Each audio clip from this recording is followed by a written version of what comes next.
absolute pleasure today to have one of the all-time great divers, a record fifth Olympic Games for an Australian female diver. Jenny Donnett went to 4.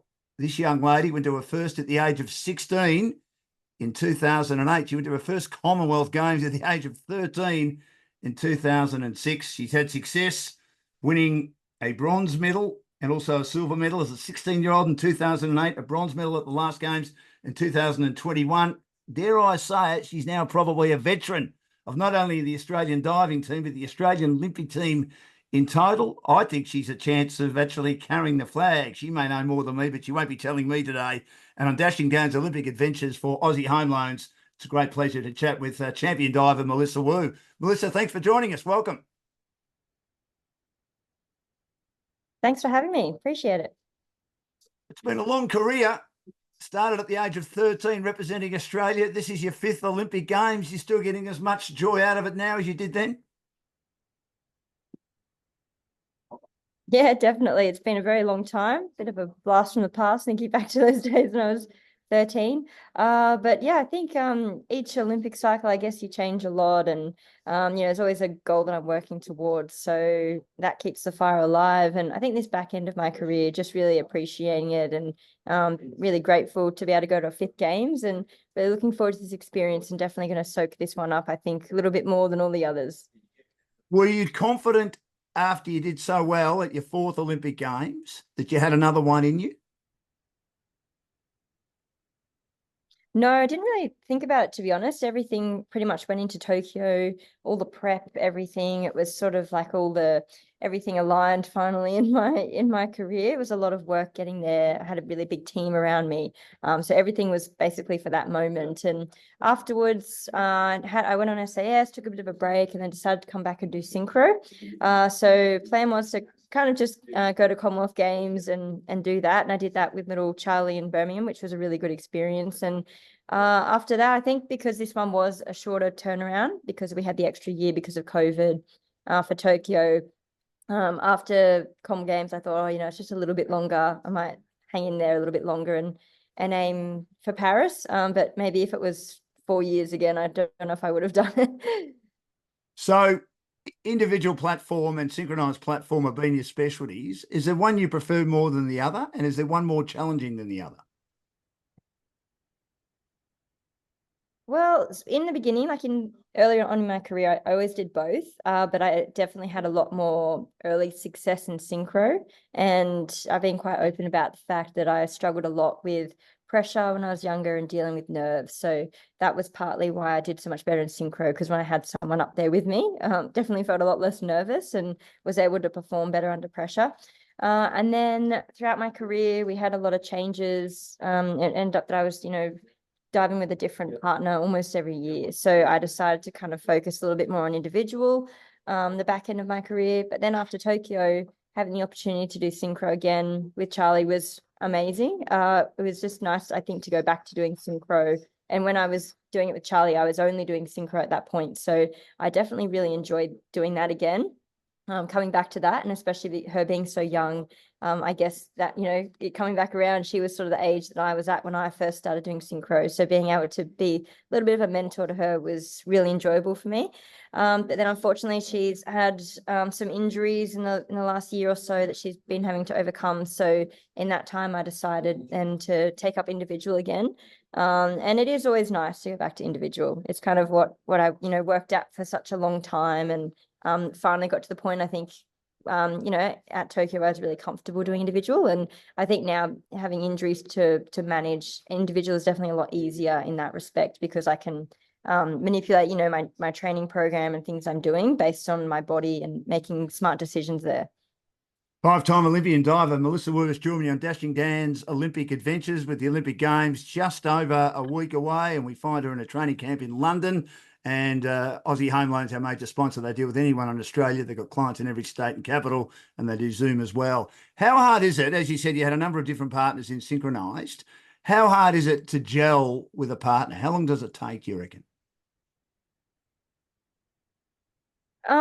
It depends. It depends really on, I guess both of you have to be able to change a few things. My synchro philosophy has always been that it's better for both people to make little changes to try and come together rather than one person drastically changing too much. And that's always worked well. I've always had really good relationships with my synchro partners, and in terms of doing that, it's always fun coming together. But I think one thing that I struggled with a lot was just the constant changing of partners every year, which wasn't intentional. I think just, other athletes getting injured, they're at different times of their careers, things like that. So it just ended up that it was pretty much nearly every year, a different person. And I think that constant tweaking of things would mess up sort of my individual technique a little bit. And I found it hard to keep changing in that respect. So I think that's probably the aspect of synchro that's the most difficult to get right, but then also when you keep changing it over and over, it kind of messes you up a little bit as well. You've got a pretty experienced team. You, of course, will be the most experienced member of the team. Annabelle Smith's at her 4th Olympic Games. Do you see yourself as a mentor to the other divers, like others were a mentor to you?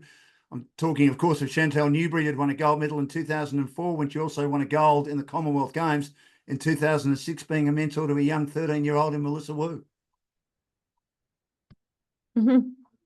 Yeah, I think I've for a long time, as being one of the oldest members of the team, always seen myself as a little bit of a mentor if I need to be at times, but definitely a role model. I think this team going to Paris is a great team. We've got a good mix of first timers, but also divers who have been to multiple Olympics. But I think one thing that really stands out to this team is that I think everybody is very, I think everyone's ready, everyone's very mature, and even the first timers, they know what they're doing. They've they're really focused. So I think that need to be a mentor is not so much prominent on this team, but definitely as one of the oldest ones, I'm always happy to give advice and be there for teammates where they need it, for sure. After winning a bronze in 2021, how much better are you a diver now in the individual platform event that you think you could nearly give the gold a shake? I think I don't focus too much on medals. I think for me, it's always based on the process, and every competition, every Olympic cycle, the prep is always different. It depends on, especially this back end of my career, different injuries, managing that. It's been, I guess, since Tokyo, a bit up and down for me in terms of preparation. I've since SAS after that sustained a couple of injuries that I probably shouldn't have dived on, but I think just trying to get ready, get myself ready for Birmingham for Commonwealth Games. I kept diving on injuries. We were traveling a lot because it was still sort of COVID, so it was a lot of travel, a lot of training, and so a few of those injuries probably got a lot worse than they should have. So it's, I guess now at this point, I've had to learn a lot in terms of managing what I do, and I can't train the same way that I did before. So I think the prep is always different. You just take it kind of day by day, and going in, that's a big part of it. Then it's just focusing on what you need to do, how to get yourself best prepared, so that I can compete the best I can. And like always, I don't focus too much on the medals. I kind of just let that take care of itself. 4 top 5 finishes at 4 Olympic Games, including a silver medal as a 16-year-old. It's been an amazing career. Must be proud of what you've achieved.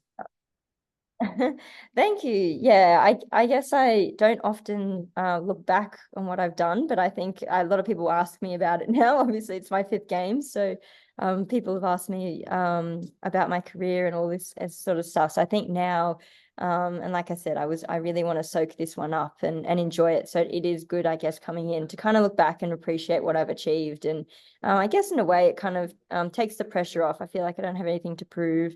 Now it's just about going and competing the best I can, but really trying to make the most of these games and just soak up every minute of it. Melissa Wu has joined me, champion diver at her 5th Olympic Games. Jenny Donnett did it on 4 occasions, and Melissa Wu's gone past her with her 5th Olympic Games. She's won 2 medals. As I mentioned, she's had 4 top 5 finishes, and of course she'll be competing in the individual 10-metre platform event. We're here for Dashing Down's Olympic Adventures and Aussie Home Loans. Their areas of expertise include first home buyers, equipment loans, car loans, and personal loans. I touched at the start. You may know a bit more than me, and obviously you can't tell me.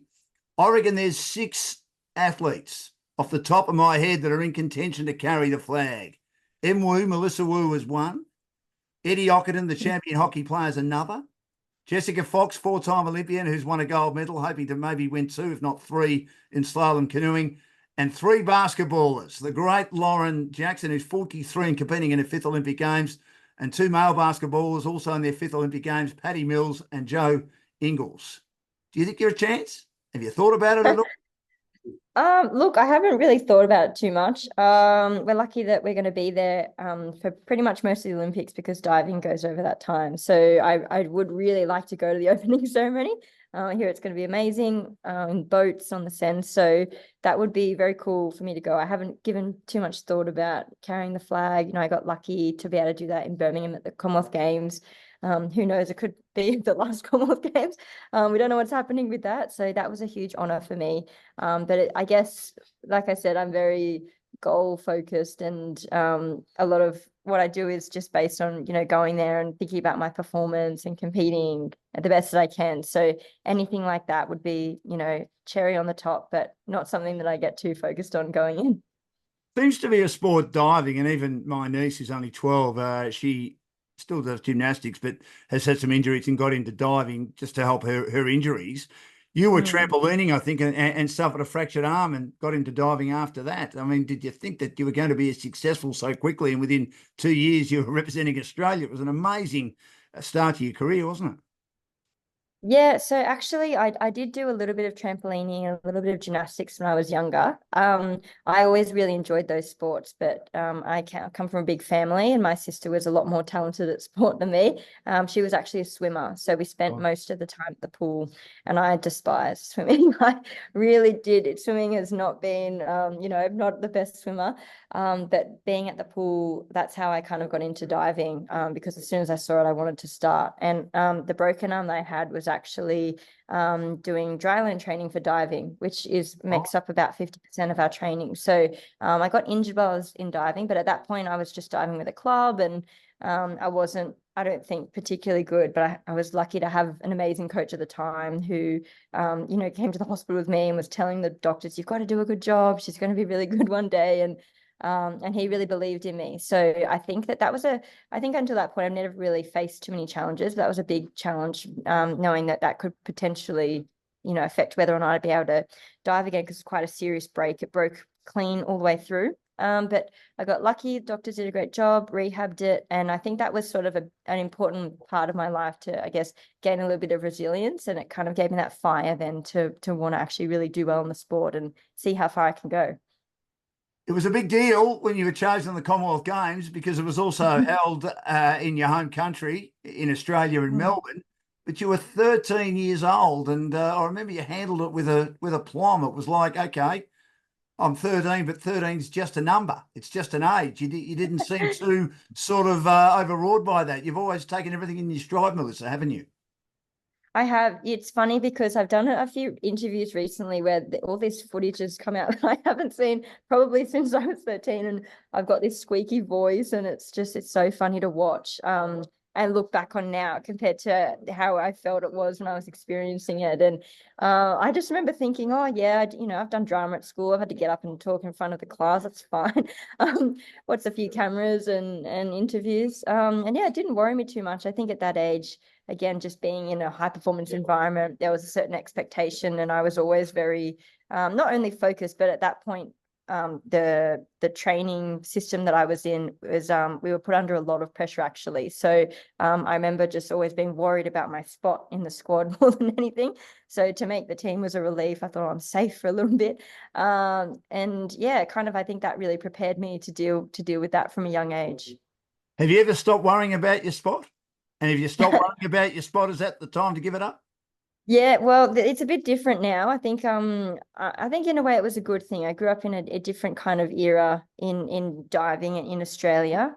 Things have changed a little bit more now. We used to have that central AIS training center, which was in Brisbane, but now they've decentralized that. So we have our state institutes, which are basically how things work now. So I think that there's still those pressures, but it's not quite as intense as it was. We've got a few people left in diving in Australia who kind of grew up in the same system and know that it was pretty tough back in the day. And you were all sort of vying for spots in the squad, and that was before you even got to comp. That was just to be in the national training center. But yeah, like I said, in a way, I think it kind of made me really resilient. It made me push through things and learn how to cope with challenges, and when things didn't go my way, how to kind of get back on the horse and keep going, and how to work under pressure.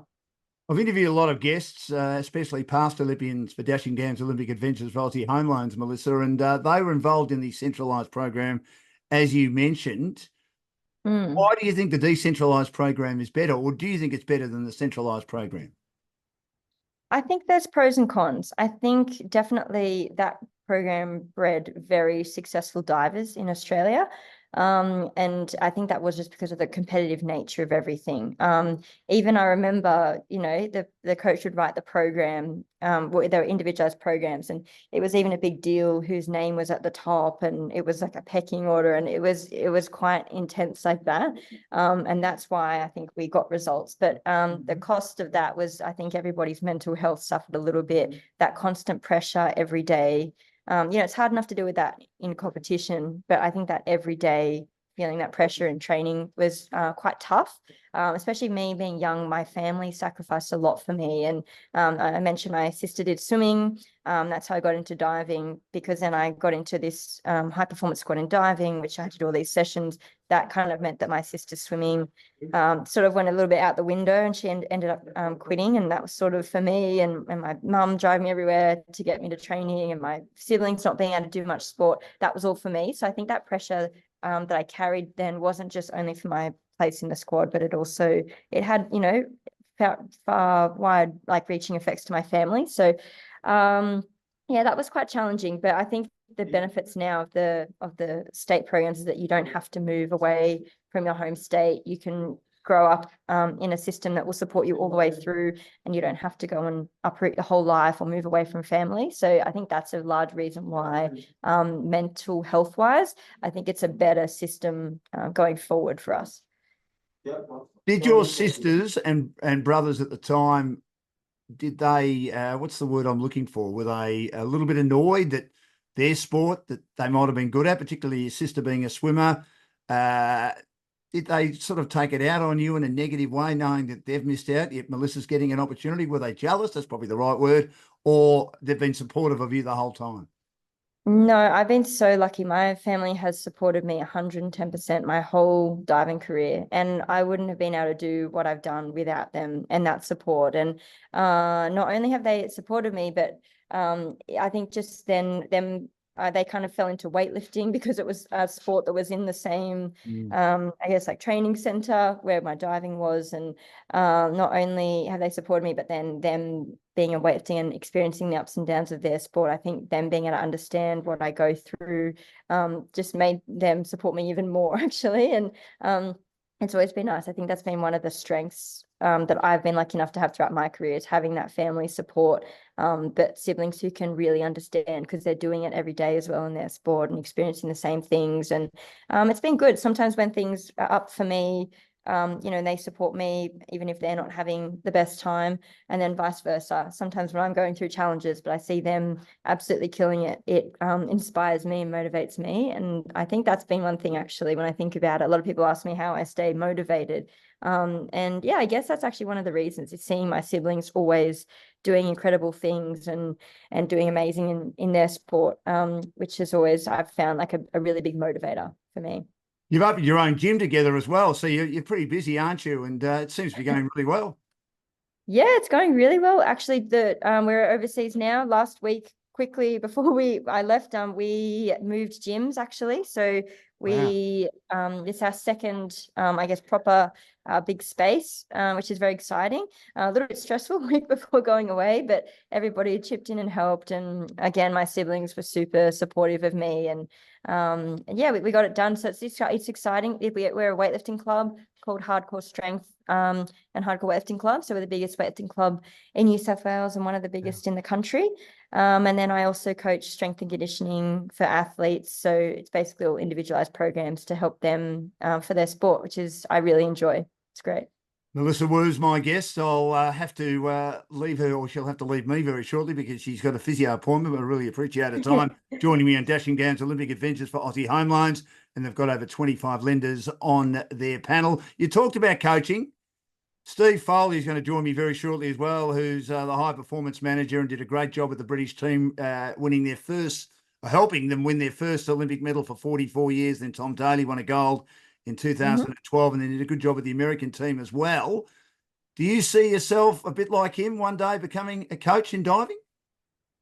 I love coaching diving. I don't do it at the moment, but I did do it for a couple of years, and especially in our NSWIS program, we've got quite a large number of kids that we bring through, and we talent transfer from other sports, and I was sort of the bottom of the pyramid there. So the kids would come in, and it was a high performance environment. So what I loved about doing it was that you have to, I guess, bring these kids into a high performance environment. But I always thought it was my job to also make them fall in love with the sport, make them want to do all these hours and make them want to achieve great things. And I really, really enjoyed that.